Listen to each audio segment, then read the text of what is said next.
Hi, I'm Mortgage Mike, and welcome to another edition of your Mortgage Industry Update. Today's topic is on camellia and azalea.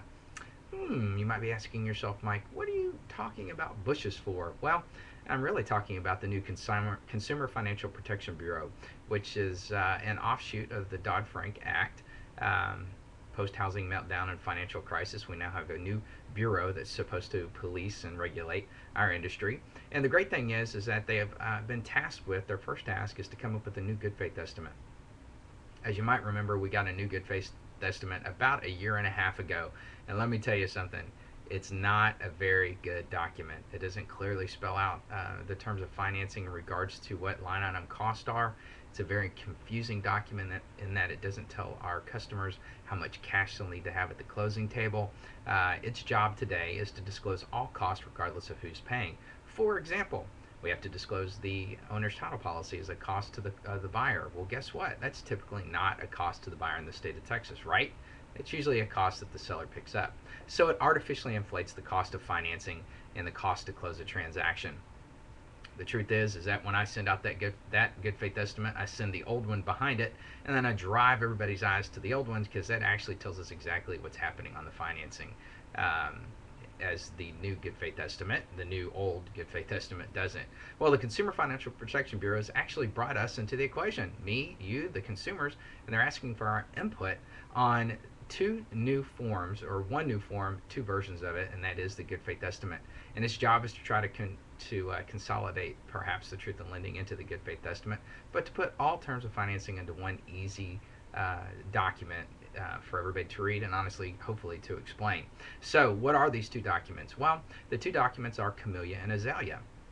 If you go to the Consumer Protection Financial Bureau website, which I'll be posting down here, if I can do that, yeah, down here, for you to go to, you'll get a chance to actually view both of them. But let me go over them briefly for you right now.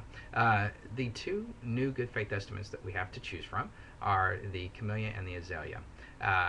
One mirrors the current new good faith estimate, that would be the azalea, and the other one really goes back to the old good faith estimate in that it wants to itemize fees.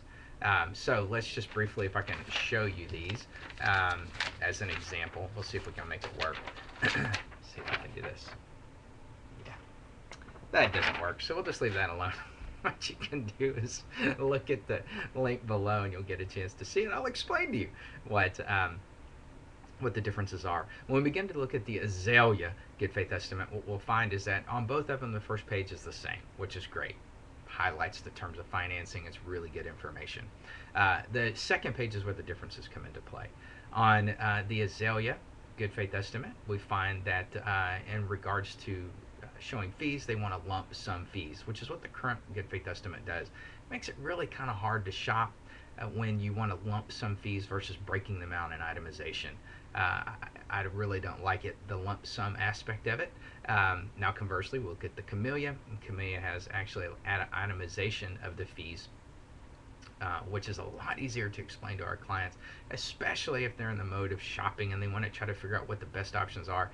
It makes it easy for me to dissect the cost of another lender. It makes it easy for them to figure out where the costs lie in both of these good faith estimates, and at least it keeps, honestly, I think it keeps the lender more honest, honestly. So there you go. The great thing is that the CFPB is bringing us into the equation. They've had a round of votes on this current set of good faith estimates. I'm sure that they will repost this again, so I encourage you to sign up for their email updates so that as they put a new good faith estimate, or they revise these good faith estimates and they give us the opportunity to provide input, that we're able to do that. Our voice needs to be heard, and this is honestly the first time that we've seen this in a very long time. So I'm Mortgage Mike saying thanks for watching, and make it a great day. I'll talk to you soon.